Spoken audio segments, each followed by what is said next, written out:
Welcome to the Pait Group webinar, Fall into Focus. We were talking when we were kind of waiting for the couple minutes to pass that these days everything is a meeting. Everything's digital, right? There's just distractions and there's notifications, and there could be kids running around in the office during fall break or what have you, as we're all working remotely, or half of us are remote and half of us are in the office. It's just hard to get back into the swing of things when things are still kind of in flux. So Kat and I were talking and decided that back to school has started, so maybe it's time to get back into focus and back into work. So that's where we are. Thank you for joining with us. I'm going to close this poll and let's kick off. Kat, if you want to go forward one. Sure. I'll let you give your intro. All right. So I'm Kat Weixel. I am a modern workplace consultant with Pait Group. I have been working with Microsoft products actually probably 19 years because I started with MCMS, the old content management system, but I've been with SharePoint and then related technologies for a good 17 years. And for most of that, I was actually an intranet manager. So I'm new to the consulting world. I have a lot of experience working in a company as the go-to person for everything SharePoint and Microsoft 365. So I am now a consultant and trainer, and I like to think of myself as Pait's official YouTuber and Yammer enthusiast as well. I love creating content for our YouTube channel, and I would talk all day if I could about Yammer. So Yammer on about Yammer. That's it. That's it. Awesome. Well, thank you. Thank you. And if we've not met before, my name is Joy Apple. I'm a Microsoft MVP and Chief of Operations at Pait Group. I've been working with the product for Microsoft products and technologies for about 15 years now. Definitely the most exciting time to be working with the tool set. Kat, the things that we can do now, some of that we didn't even think about 15 or 17 or 19 years ago. So it's pretty exciting. Pait Group, we focus on helping people make the most out of Microsoft 365, or how to figure out how to get into the platform for maybe older versions of SharePoint or Dropbox or Google Drive, any of those other platforms, into the wonderful world of Microsoft 365. Before we go forward, I'm just curious, and it looks like I'm going to have to switch to a different screen to launch what I'm looking for. But I'm curious about what features and tools you all use currently, if any, for focus. And Teams polls are being just a little bit difficult, so I'm having to go the long way around to launch that next poll. So before we jump in, Yep, says it's live. Awesome. Love to know if you have used any of these features to help you kind of cut out the noise, to focus on work, or to make the most out of the work you're trying to do. I love my focus time in Viva Insights, though I am not good at always honoring it. I have to work on that. I'm a big fan of Do Not Disturb. I definitely hide my video in meetings, because even right now I need to go do it and hide for me, because it's just weird. It's just weird. Okay.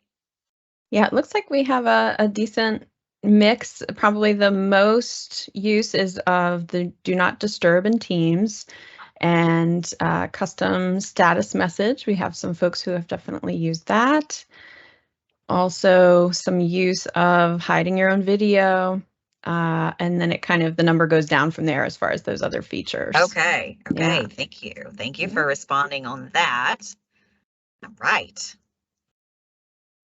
So let's move forward. First, we just want to talk about some focus tips. There are so many features that we're going to discuss today. One of them is for really getting focused on your work. And Viva Insights, if you've used Viva Insights, helps you set focus time so that you don't even have to think about it. You just say, yes, please schedule my focus time for me. It looks at your calendar, it figures out where you have good 2-hour blocks of time, does it well enough in advance. If you start doing this on a regular basis, it will just get that scheduled for you, and you can move it around if you need to, but it's so nice because you don't have to think about it, and suddenly you're looking every day saying, oh, good, this is my 2-hour block today that I get to really focus in on my tasks. So I love this feature. I use it. Like I said, I have a hard time making myself stick to it because I don't know. I feel like if somebody needs something, I have to say yes. So I'll find that time to say yes during focus time, and then I'm stressed out because I don't have time to get anything done. Yeah. What will help me is I will go edit my focus time, and in the title, I'll say, I'm going to work on documentation for this customer or that project, or these are the things I need to do. And if I put it in the title, then that's my reminder. It's like, no. This is not optional. You have to get this stuff done, and this is when you're going to do it. Yeah. That helps for me, but I love the fact once that's on, people can message me, and if I'm good to put this guy in focus or work focus, I don't get those notifications and I can just tuck in. Yeah. And at my old job, I mean, a long time ago, I remember people who were really good about going in and actually, they put their tasks all over their calendar. So basically, they had blocked time for all the things they knew to do. The only issue with that is you then have to like go and do all of that. And then if someone's really trying to meet with you and they can't find any time because you blocked your whole day, there are a lot of problems with that. There's a lot of maintenance with that. And so I like that this just keeps it very simple. So if you just want to go with the default and let it pick the 2-hour block for you, as you know, if you have that kind of freedom, it just works really well. And I like too that with Viva Insights, it's not just focus time that you can have it go schedule for you. It's nice to have that reminder. It's like, hey, maybe you should take half an hour, open up Outlook, and we'll talk about this more as we go, and go focus on just checking your email. And then I'm a big fan. I don't always do it, but I'm a fan of the times when I just then close that down and get work done and then come back to it. Yeah. Good segue into Outlook. Ding, ding, ding. So yeah, that for me, I don't know how you feel about Outlook versus Teams. In general, I think everything is kind of distracting if you get a notification that something has come in for you. You know, we are like Pavlov's dog. We hear that sound, we go, we want to see what it is. I think with email specifically, I struggle with, there's a different type of response typically that you need. Maybe you need more thought. Maybe what's coming in through email takes more time to read through. It's a little more formal generally than Teams chats and conversations. So I feel like of the two, that's even the worst distraction because it can really pull my focus away if I go and look through my email when things come in and try to respond to them as they come in. So I like that idea of closing Outlook, you know, if you can find a way to do that. And it really does depend on your job and your responsibilities and the expectations, company culture, all kinds of things. But if it's possible, shutting that off or turning off the notification, the sounds, those kinds of things, that can really help. You mentioned the culture, and that several of these could be difficult in certain work environments. I consulted for a company, and boy, they were like, if you get an email, that is your new priority. They also had a lot of stressed out people that worked there too. But what one person did was they would close their email, but if there was like 2 or 3 people that they knew would freak out if they didn't get an immediate response, they had a flow that would send them a text if they got an email from that person. So they could close down the bulk of what was driving them crazy and being a distraction. But if one of those special people sent an email, they could know about it and respond in such a way that the company found acceptable. Right. I mean, there's workarounds for everything, but I agree. it's really tempting to get lured away. And in fact, I told you yesterday, I was talking with one of our teammates. It's like, as soon as I get an email, I feel like that's what I need to go do. It's like, Mm-hmm. shut it down. Mm-hmm. Just shut it down, even if it's just for an hour. Yeah. Shut it down. And it is true. I mean, there are all of these studies about every interruption, how long it actually takes you to refocus on what you were doing. So if you allow that, especially if you get a lot of emails throughout the day and you allow those notifications to keep distracting you, how much time are you adding to your day, or how much are you detracting from the quality of your work because you're always trying to refocus and go back to the task at hand? Yeah, I think It's it's worth trying it out, at least seeing how it goes. definitely. We did a webinar last year before with Rishi, and I cannot remember his last name now at Microsoft, about the modern architecture in Microsoft Mhm. 365. And he has a blog out there and this great graphic that shows every time you're interrupted, your brain is actually going back to the beginning and working through it. And that second interruption comes up, and it's going to take a little bit longer and Mm, longer yeah, and longer. And I was watching that demonstration, and I was like, this is why I feel so frustrated all the time. It's because the longer it takes, the more frustrated you get. sure, Makes sure. sense. And those times when we've accidentally turned off Outlook for whatever reason and we forget to turn it back on are the most productive days we'll ever have. They're magical. Should be a lesson in that. All right, let's see what else. So speaking of, so we've got the Outlook thing, turning off Outlook, the difference between how you feel about a message that's coming through Outlook versus something that might be a Teams chat. With Teams, I really love Do Not Disturb, and I love the fact that it's on by default now when you're presenting, because that wasn't the case back in the day. And I remember some people accidentally presenting and sharing something that was, a little message popped up in the corner. Yeah, there are some issues with that for sure.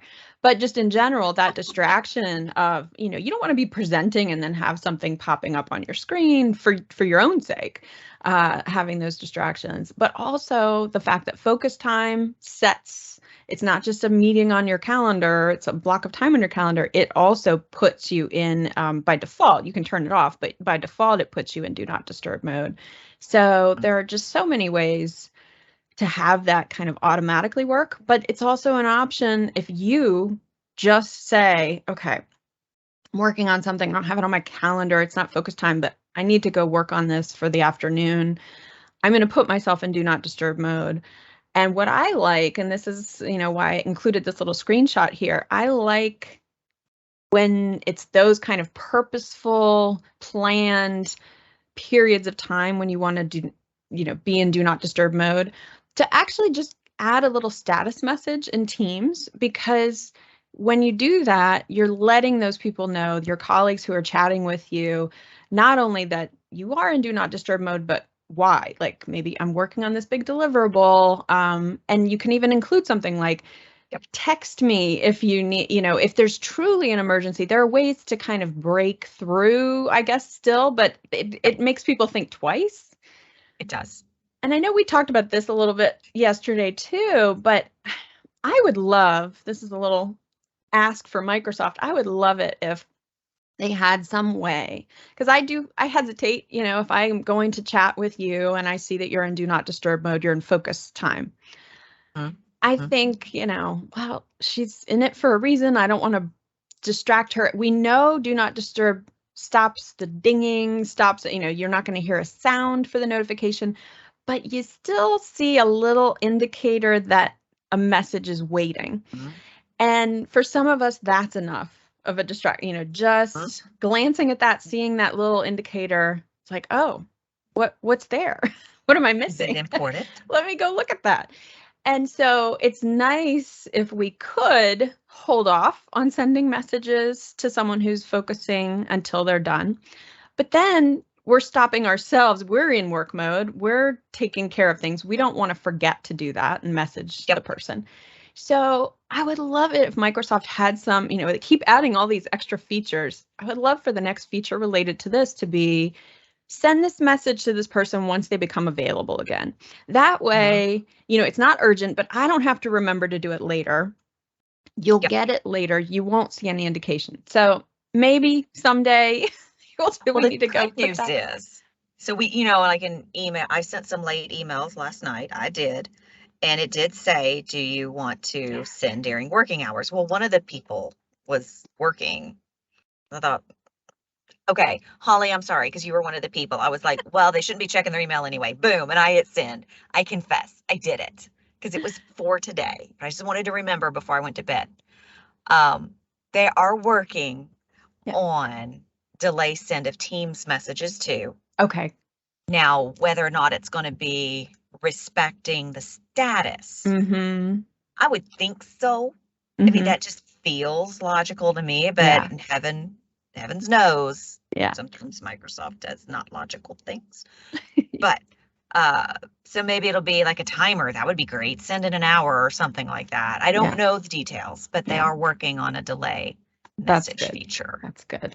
Yeah, I think that would be very nice. And there are other options, and we can certainly pull those up. I don't want to use up time because we have so much good stuff to talk about, but there are certainly options for knowing when someone's status turns green, going in and setting stalker mode, yes, so that if you did want to remember to contact Joy when she's available, you could wait and get a little alert when. Let's show that real quick. You said you had Diego pulled up. I think that's a good one, and you can show how easy it is to set that status message. Yeah. So under settings in Teams, there is under notifications. They should just relabel it stalker mode. Absolutely. This people area. If you go in and hit edit, you can add people, and basically it tells you can follow a person's status. So it's going to tell you when they appear available or when they appear offline. So right now I'm tracking Deborah. So let me see if I can get her suddenly active and see if Diego suddenly gets notified about that. So got those coworkers that are always in meetings, and it's just impossible. Turn that on, and it'll bing as soon as they come online. It's fantastic. I have used it. So I like that feature. This may be a bit delayed. This is in my demo tenant, so he should get notified at some point that Deborah is suddenly active. But the other setting that you can do if you have, let's say you have this need for do not disturb for almost everyone, but you need your boss to be able to get through to you even when you're focusing. That's another setting you can do in here. You can come into settings and go into privacy. And basically it's called priority access. So you can manage priority access for do not disturb and say, when your status is do not disturb, you can still receive notifications for these things from the following people. So you could add in those key contacts that you never want to miss anything from. So those are some quick tips. I'm not sure if we're going to get a little, there we go. Deborah's now available. A little slow in the demo tenant, but now we can all go spam Deborah. So I'm going to launch another poll. So just curious if you've been using some of the focus features. Are you finding them helpful? Are they useful? Sometimes, sometimes it's amazing, and sometimes it's like, for me, it's my own behavior I have to modify. Yeah. And then I would find them helpful. Takes discipline. Me too. Takes discipline for sure. So we got yes. A little. Okay. Yeah, fair. That's honest. I mean, I almost put an absolutely not option, but I thought, no, we'll be very positive. Yeah. Very positive. Okay, awesome. Thank you for that. Yeah. So we have people who are finding it helpful, found some value, at least a little value, if not a lot of value. I'm going to tell on Holly for just a minute. So a while back I was playing, it was before it was Insights. It was still Cortana, or still Cortana. Anyways, like wants to block focus time, and you should take breaks, and you should schedule time to check your email. And I was like, let's do it all and see what happens. And it was like an hour later, Holly, like, there's no time on your calendar. Everything is taken up with something. And I was like, oh, sorry. Okay. I was like, let's go ratchet that back. Right. Yeah. So, I mean, you know. I did that with Diego this morning when he does not have any meetings really. And so he was able to book focus time morning, noon, and night. So it's amazing. Yeah. So there's more to focusing on work than just the insights features. Yeah, definitely. And we have specifically, because we're in meetings all day, a lot of things around meetings that I think could make work a little easier. This is one of my favorite features, ending meetings early by default. You can set this at an organization-wide level. You know, if you have control over Exchange for the entire organization, you can set this globally, but you can also just allow employees to set this as their own preference when they're scheduling meetings. But there's just this nice little option in calendar settings to say default duration for new appointments and meetings should be ending early. So if it's a 30-minute meeting, typically end it 5 minutes early. And if it's, you know, your typical hour-long meeting, or I think they have anything, 1 hour or longer, end at 15 minutes early. And that just adds that breathing room. I think that combined with Teams letting you know when you've got 5 minutes left in the scheduled time, that combo is great because it should keep you more honest and more intentional about taking that quick break. I mean, I don't know about you, but at least in high school, we had a bell and then a second bell, so you had time to get to your next destination. Yes. This is almost like giving yourself those bells, you know? Go to the bathroom real quick before you start your next meeting. You know, get that cup of coffee. Yep. I think that we all need to try, and not just for ourselves, but for all of our colleagues, give that little space. You know, it doesn't have to be long. If you got a lot of 30-minute meetings, just even that 5 minutes is enough to do something really quickly, or even just check your messages really fast, or, you know. So. Well, and if you notice too, I would wager to bet every one of us on this webinar could say the majority of meetings that we join, attendees tend to be 3 to 5 minutes late because they're trying to wrap up another meeting. And you know, in the physical work world, we never would have done that. If nothing else, you would have people opening the door to the conference room and going, would you please leave? It's our room now. Yeah, you get to go. And oh, okay, and you get out and you walk. And psychologically, this works better if, like, instead of starting the meeting at 2, started at 2:05 to end at 2:30, or 5 minutes before the hour, because we're more likely to go long. Well, it ends at 2:25, but we know we can go to 2:30. Or it ends at 2:45, but we know we can go to 3. Psychologically, if you stop that meeting at the half hour or hour mark, our brains are like, oh, it's 2:30. Somebody's got another meeting to go to, or it's on the hour. We got to go. So you're less likely to run long if you stop at those more natural times. It's weird because that means if you start 5 minutes after the hour, most of us are going to start 5 minutes early because we're used to being there at the hour. Yeah. Right at that mark. But once we get used to it, or once you really look at the invite and go, oh, it starts at 2:05. Oh, I can go to the restroom. I can go get that cup of coffee or that drink of water. It kind of builds that break in. And I've had people comment, oh, wow, my last meeting just ended. And when I realized I had 5 minutes, that was so nice. It works.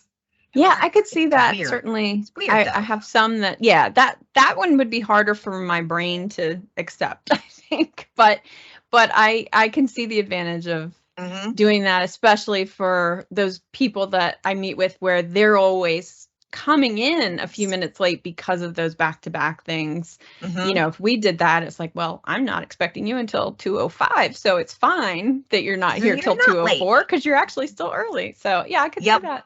I could see that. It's a hard habit because our brains just aren't wired to start 5 or 15 minutes. But once you get in that routine, it's nice. And if you know you've got 25 minutes or 45 minutes instead of an hour, you're still going to get it done. You know, it's still a good working cadence. Yeah. So I'm a huge fan of this feature. Huge. Yep. And again, keep it simple. Make it the default. Any of these things that we're talking about where it's just, that's the default.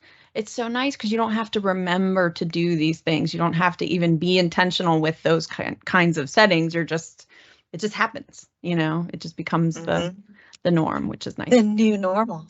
Yes. Oh gosh. I don't want to hear that anymore. So speaking of intentional, I put this in here because this is not a problem for me in the consulting world. It's like, you know, we're meeting with clients, whatever you want to talk about, like we're here for you.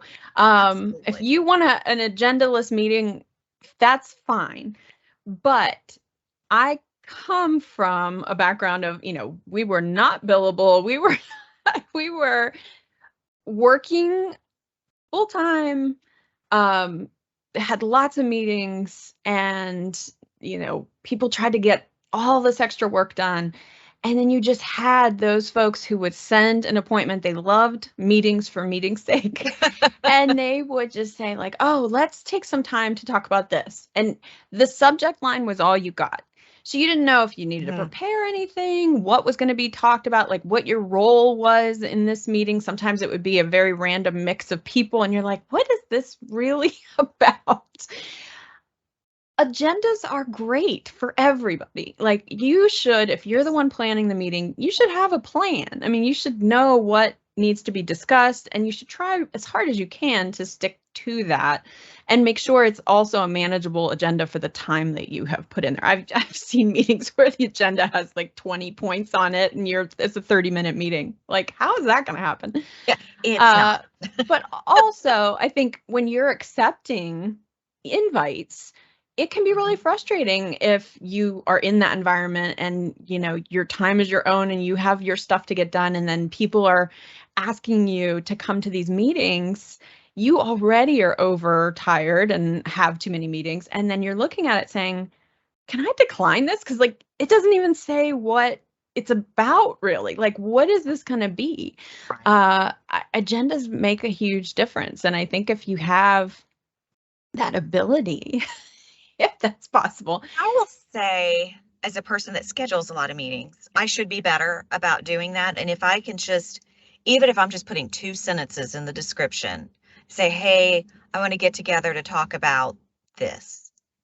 Even for me, that's just enough to go, this is what you're going to talk about. When I join that meeting, I know that's there. I love, and I think it's an Insights feature that's doing it, part of the My Analytics background.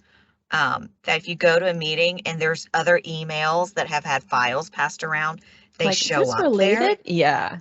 That's amazing. And it, you know, it helps, but it doesn't take the place of the organizer going, this is what I'm hoping to get out of this meeting. And when I see that in an email, I'm like, oh, this is what's expected of me. Exactly. Okay, cool. And you're right. It doesn't have to be some elaborate agenda. No. It could just be a sentence or two, but as long as you go in knowing what the expectations are, it's so helpful. Like, do I need to read something ahead of time? Is there something you need me to prepare to share? You know, am I going to be speaking in this meeting? Just knowing makes a huge difference. Just a clue. Yeah. And I worked in a place where this was a problem, and we had people in powerful positions who were able to basically go, nope, and just decline them outright. And then we had other people who did not feel so empowered. And so they would just feel this obligation to accept them. And then they were working late, you know, working extra hours because they had all of these, you know, people would chat for like the first 20 minutes of the meeting. Yeah. And So you hear, so I've heard guidance, and you mention it here. If you don't have an agenda and you're really not sure that you need to be at this meeting, decline it. And I'm like, I'm, yeah, I'm a chief of operations now, and I still don't know that I would feel comfortable looking at Holly going, I don't think I'm going to go to that meeting today. I don't want to No, hear the scary Holly voice. no, we know. We know what that's going to sound like.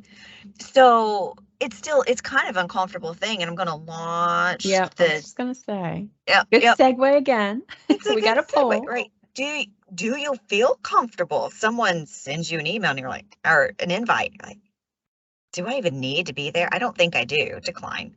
Oh, I don't know that I feel comfortable with that. Yeah. Yeah. I So we feel have bad declining meetings when I'm on PTO. I'm always like, oh, okay, I'm that's a gonna run you problem. We need ahead. to work on that. Oh, I've been doing the time crunch for Alaska going, well, if it's at 11, could I maybe No, before? No, I no. shouldn't do that. So we do have some folks on here who feel that they have the ability, about half of the Okay. people feel that they can decline meetings. But then the other half, it's either no or absolutely not. That was So me. Awkward. It's just awkward. Well, I'm impressed and envious that 50% of us. yes. And I Thank love you, that. Anne. So Anne says that she starts by asking for an agenda. And so An for those applause who for Anne. feel like you can't decline necessarily, or you don't want to, maybe even, you can at least push back. And I actually think I mentioned this to you, Joy, that there was that ability, my former job. I remember there were people I knew who just would decline, but the rest of us, I think, would kind of say, well, what's this meeting about? Kind of do a quick follow-up and say, if it really wasn't clear before you accept, say, I'm actually really busy working on this project. What's my role in this? Yeah. Right. That's smart. That's Yeah. smart. Frank said he feels like he has the authority, but never does. Same. Same. I feel you. So let's talk about the new world a little bit. With remote attendees, I think this is more important than ever, but I think it's also working better than ever. Yes. I can tell you, several years back, pre-pandemic, I was working at a company that had a very nice telecommuting offering, but did not have the setup really in place technology-wise for good experience. So we would have a Teams meeting, you'd be able to call into it, you'd be able to see what was shared on screen. But if the vast majority of the group was physically meeting in a meeting room, the only technology other than, the computer signed into Teams sharing was a speakerphone that was in the front of the room.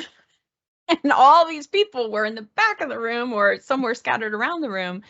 You couldn't hear anyone. You could hear the person, and I remember like coughs and sneezes that would like nearly blow my eardrums out because I had turned the volume up so I could hear the people in the back, and then the person right next to the speaker was too loud. I mean, there were just technology issues. Yes. And I really feel like when everyone was forced to suddenly make something work from home and we were all doing remote meetings, that whole world, that whole experience got a lot better. We were all on level ground again. We could Yes. all have the same experience. Now I'm curious to see, how it's working as people are going back into a Right. kind of a hybrid model. If you have, I think there's a lot of technology now. Microsoft has several things that are, make it so that you really can see and hear everyone no matter where they are. But you have to be able to afford that technology. And there are some companies that still can't.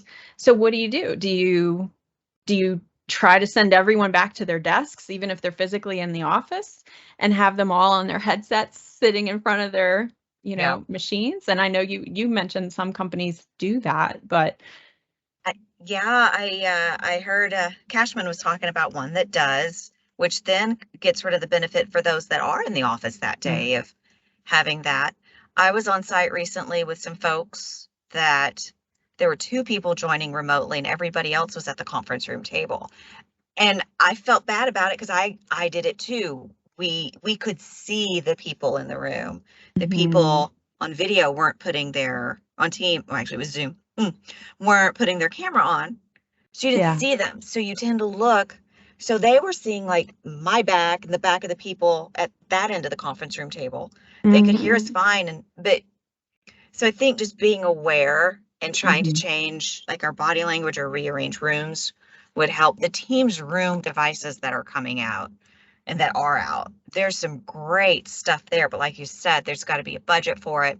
Yeah. And there still has to be an awareness of how we act Yeah. in that situation. But just always making it a Teams meeting, always having that join link there. Yeah. Was with another customer a couple months back and they were like, well, where's so and so? Oh, today's their flex day. And they're like, oh, well, so do we need a meeting? Right? Because they thought everybody was going to be there. So now they had to scramble and do just prepare. Just Mhm. always make it a Teams meeting, I think can help, Yeah. little things like that. Yeah. Which is And another maybe default setting, actually. In that's Outlook, you can true in Outlook. basically say every new meeting is a Every Teams meeting's meeting. a Teams meeting. And maybe we all still stay in the same room, but if you've at least got a really good microphone, like in the center of the table and the ceiling, if you're super fancy, still turn your video on for the person that's joining remotely. You can see them, they can see you, but let all the audio flow without, Mhm. the feedback. Yeah. Yeah. There are definitely options, and sometimes it takes a little bit of creativity. Yeah. And Yep. some know-how on the audio-visual part, because I've definitely seen issues with that Text too. IT, It's another we're space. all smart until the conference room doesn't work. And it's over. Indeed. Indeed. It's over. So I like this new feature. When you have to be on video, and we are on video a lot, if you just feel weird looking at yourself talking, there is now a way to hide yourself in a Teams meeting. You can just right click on your camera and say, hide for me. Everybody else can see you. You're not looking at yourself and thinking, oh gosh, what's wrong with my hair? And, you could see that behind me. And yeah. How the cat goes, Hmm. and all the Yep. things. Yep. I But mean, they're people love still seeing seeing that it. stuff. They're still People seeing love it, but seeing you that don't have to stuff. think about it.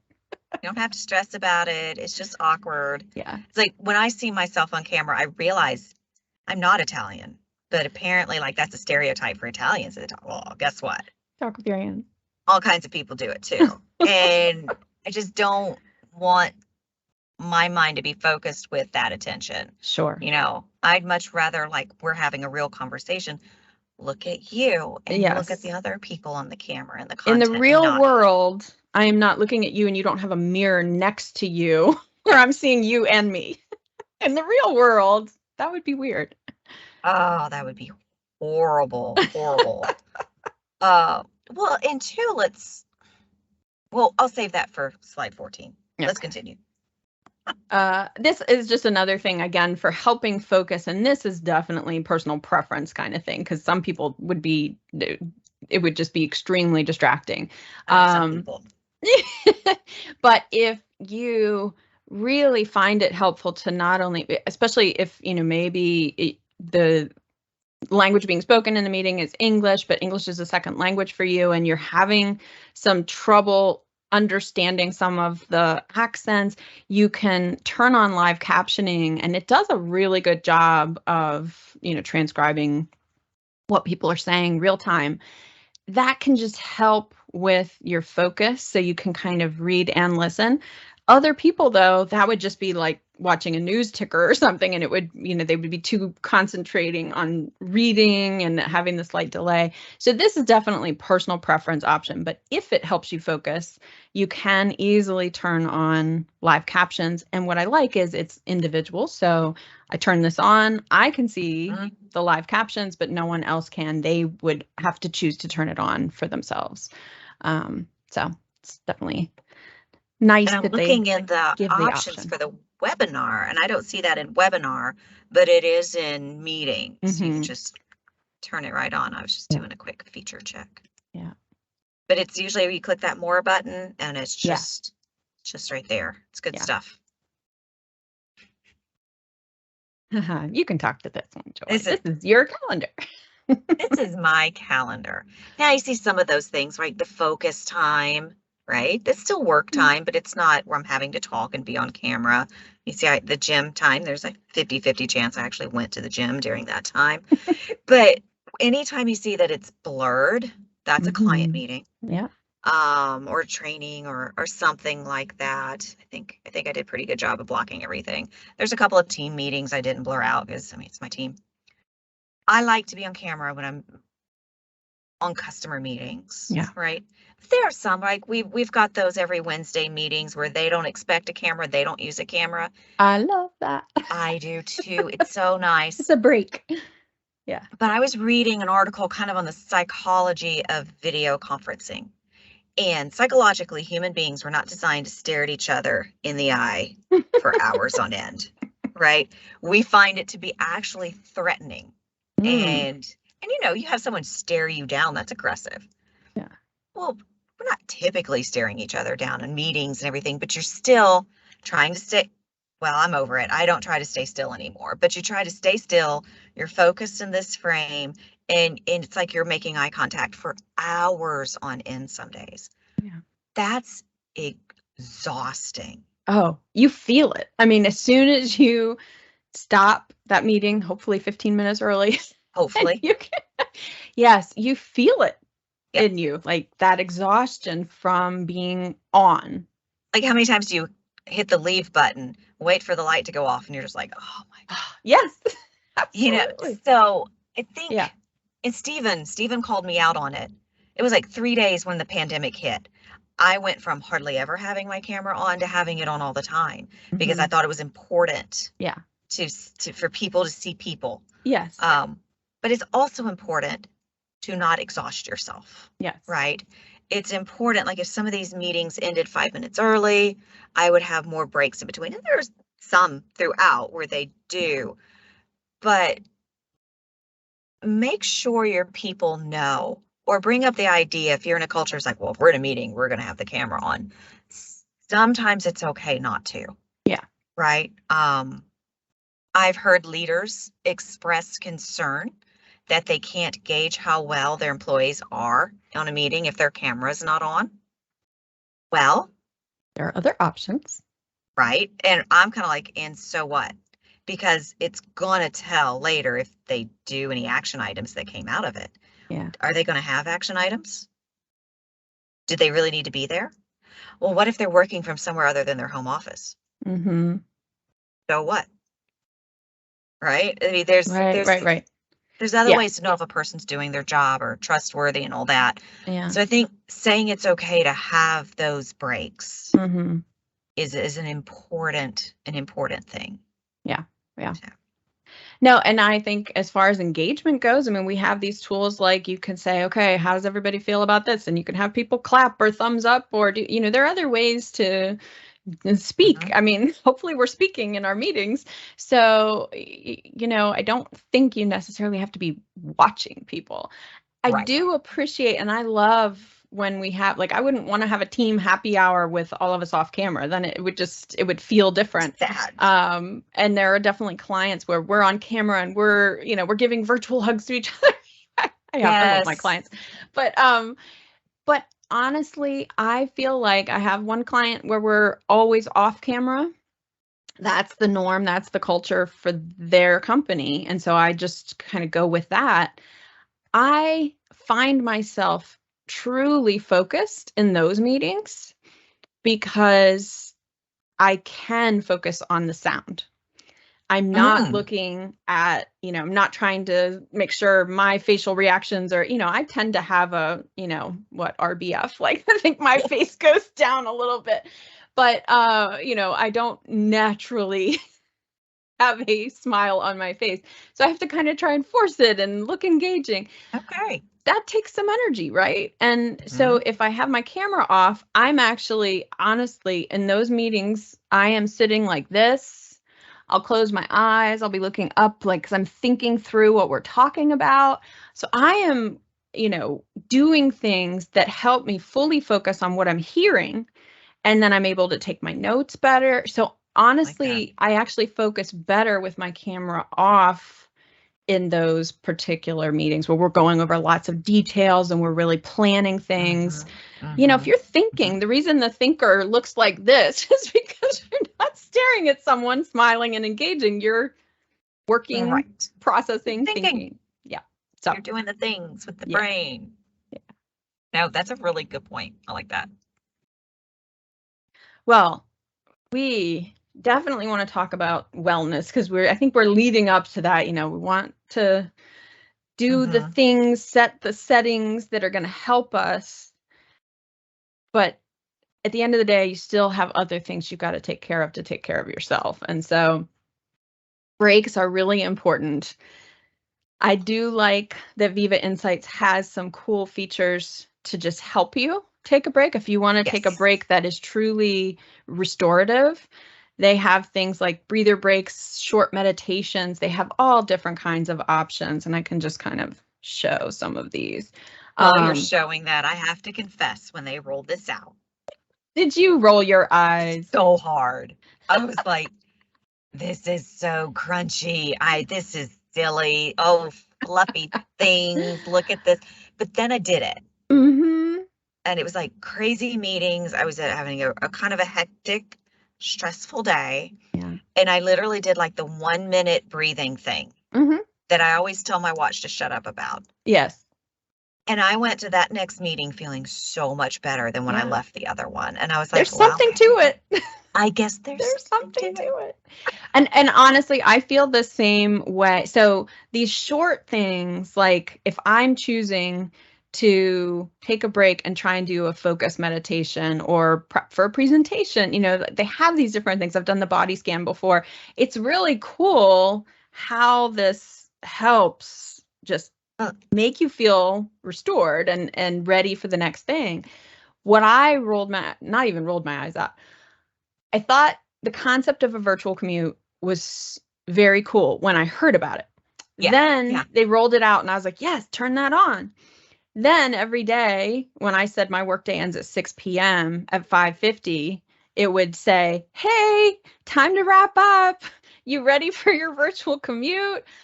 And I am such it was terrible. I was getting on yourself now. I was getting irrationally annoyed with this thing because it was bugging me when I was trying to wrap up my work.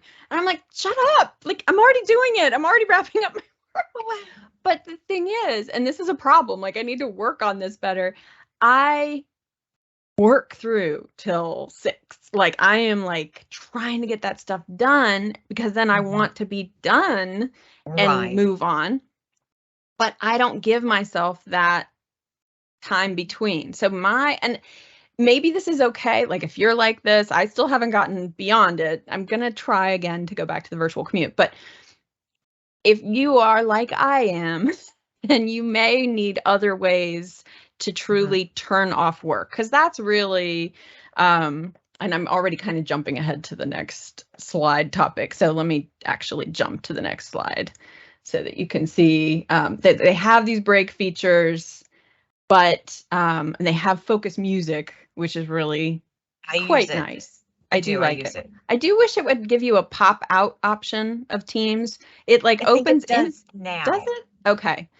Because I will sometimes open it in the browser, open Teams in the browser, just so I can play it and then still work in Teams desktop app. But that keeps my mind from wandering while I work, if that makes sense. Yeah. I like it. And that's certainly in here. So beyond this part, there's focus music. If you scroll down in Viva Insights, they've got the breathing exercises, but the focus music, they have like 2-hour stretches where you can listen to some really cool music, which I'm actually on Monday. I think I'm going to have a video out on YouTube about that. So you can see that. But for this kind of virtual commute and focus on life, I'm going to jump ahead and then move back to those slides. Sure. I really think for everybody, you have to find what works for you. If the virtual commute doesn't work for your needs, have something to flip a switch. And for me, I have this home office. I have a door to the home office, and I don't really have a need to be in here unless I'm working. So for me, closing that door is my commute. It is me going, I'm done. I'm not coming back. And yes, I have my phone, and yes, Teams is on it, although I have put on quiet hours so that it doesn't disturb me. I have to purposefully go look at Teams to see if anything's come in. I think it's just so helpful to close that door and tell myself, I'm now at home. I now have a husband and dogs that I have to focus on. I'm going to go run with my running club, etc. That focus on life, I think, is just so key for me. And the quiet time that I mentioned, I've had to manually go into my mobile apps for Teams and for Outlook to set that quiet time and to say, after this period of time every weekday and on weekends, please don't bug me. That's a setting in each app, but sometime in October, it seems like Viva Insights should have a central place to just turn that on so you can manage that for Teams and Outlook mobile. So that's going to be nice, just to say, these are my work hours, and after that, please do not send me notifications to my mobile device. Those types of things I think are just so important for us to remember what matters most. Our home lives, our personal lives really are important to keep that all of that prioritized and in check. I think that's been a problem with the pandemic. When people started working from home, they didn't know how to make that differentiation between work and home. And so you've got to find a way. If virtual commute works, please keep doing that. If it doesn't work, there are other ways to tell yourself you're done working. For me, with the virtual commute, the most useful thing is when it has me go through and make note of the tasks I need to do tomorrow. Yes. Because if I don't, and I still kind of do this anyway, but for the rest of the night, I'm like, okay, tomorrow, don't forget to do this, don't forget to do this, don't forget to do this, don't forget that. And I'll be honest, I've been really kind of out of my routine trying to get ready to go on vacation. I've not been as good, and I'm seeing things fall through the cracks. I've got to get done by Friday.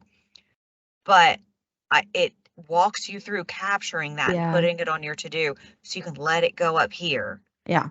Instead of constantly running through your mind going, I have to do this tomorrow. I have to do this tomorrow. I have to do this tomorrow. But I still sit down every night once I get into bed. I charge my phone next to my bed. It's my alarm clock. But I pick it up and I know I say it out loud every day. It's like, okay, what am I doing tomorrow? And I pull up my calendar and I kind of look through it and go, okay, I know my tasks are captured. And I look at my meetings, and sometimes it's like, do I have to be on camera early? No. Sweet. And that's my prep for the next day. Yeah. But yeah, I close my office door as well, also because it keeps the dogs from barking at the deer. So that's helpful too. And that's leave my laptop in there. Yep. Mute Teams and do the thing. Yeah. 100%. All of those good things. Yeah. I want to go back to this. We only have a few minutes left, and certainly if anyone has questions, please put those in the chat so we can make sure to respond to those. But again, talking about work-life balance, I struggled with this recently, and this is why I threw this slide in here. I found that I was not taking care of what I needed to personally. I was on top of all my work stuff. My to-do list was just perfect. Like I was crossing everything off, inbox 0, great, because I give myself, 8 hours a day focused on work. Problem is, your doctor, your veterinarian, your mechanic, pharmacy, all of those things are open during those same hours that you're typically working. And they may not be open much longer, if at all, when you're not working. So I wasn't prioritizing myself. I felt healthy and my car was running. So I was like, okay, I'm good. I do take pretty good care with my dogs, but everything else I was just kind of letting slip. And I realized I was getting notices from my doctor's office saying, if you don't schedule your annual appointment, we're not going to be able to refill your prescription. And, was starting to realize like there were 4 different things that I needed to healthcare wise make sure I scheduled. Just because I was feeling fine doesn't mean I Yep. can't. I need to check on things. And then just my poor car is still on that list. I need to really get my service done. And yeah, That's why I but married a mechanic. I don't have to worry about that. good, that's smart. I need to get an electric car, then I really don't have to worry about that as much. But those kinds of things you do have to make time for. And once I really hit myself over the head and said, why did you do this? Because my company is like, yes, do what you need to do. It was just me doing it to myself. So I went in, looked at, okay, what is this personal to-do list? Which things need to be phone calls? And I just blocked like a half hour of my work day, picked up the phone, started making those appointments, started getting that stuff on my calendar. And I've already happily done a couple of those appointments, and I've got a couple more coming up today and in the coming weeks. So that's really important. It's very hard when these things are not open on the weekends, and that's usually when you let yourself do personal stuff. You got to make time for it. But that's hard too, because you work and you work and you work, and then you have your weekend and you're working more and doing all the things you couldn't do during the week. And it's just a continuous loop of exhaustion. Well, I do think we should all be doing a 4-day work week, but that's a whole other webinar. I think that would be so helpful. Talk about that. Oh, well, right at the hour.